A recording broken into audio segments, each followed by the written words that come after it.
Right, joining us is Cyril Abako, senior researcher at TVC News. He's here. Good morning, good to see you. Good morning, ladies. Good morning. We're excited for the women of Saudi Arabia, of course. It is only natural that we would be, being women ourselves. Absolutely. Imagine, being told that you cannot drive. I mean, how abnormal is that? But the question is the nation of Saudi Arabia really, truly ready to see a woman behind the wheels? And what does it mean both symbolically and, any other way that you want to look at it?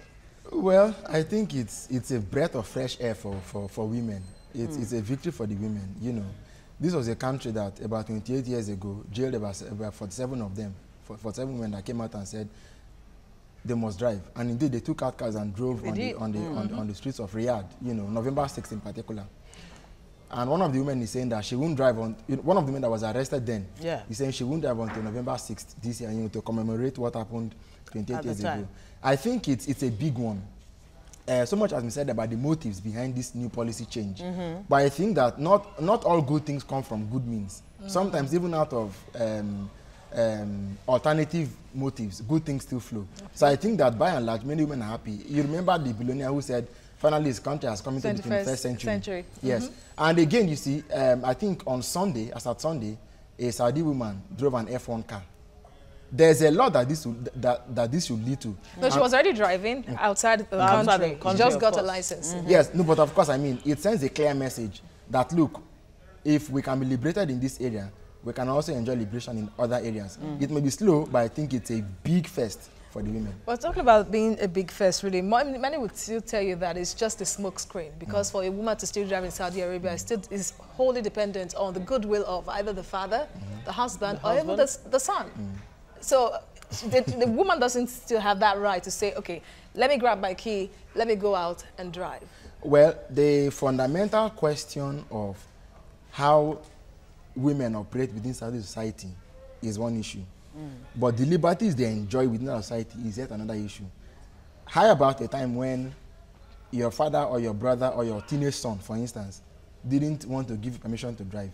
What happens? You wouldn't do it. I mean, sorry, even if that person wanted to give permission to drive, if the law says you couldn't drive, then it meant you didn't drive. Yeah. But now that there is an allows, and the fact that the government itself is targeting that they're going to have about 3 million women drivers by 2020, I think the fundamental fact is that eventually, this should lead to a broader discussion. For instance, there are still some female activists who are fighting for the right to that are still in jail. One.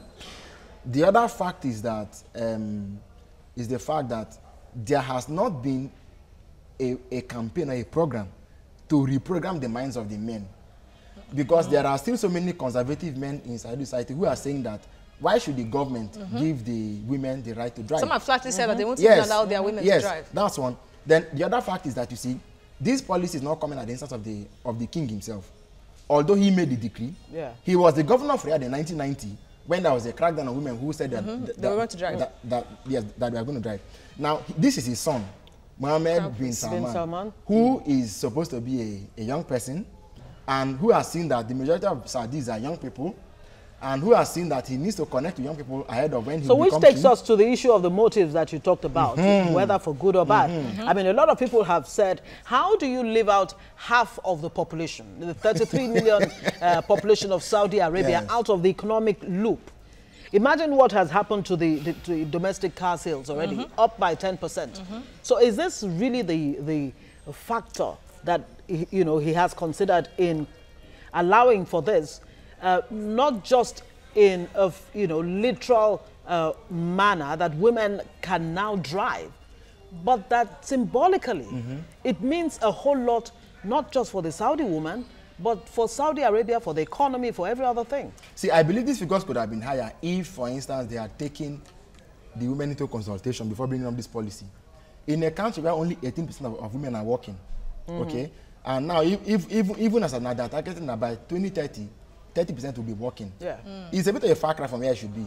But the fact is that the dwindling oil prices have been down for too long.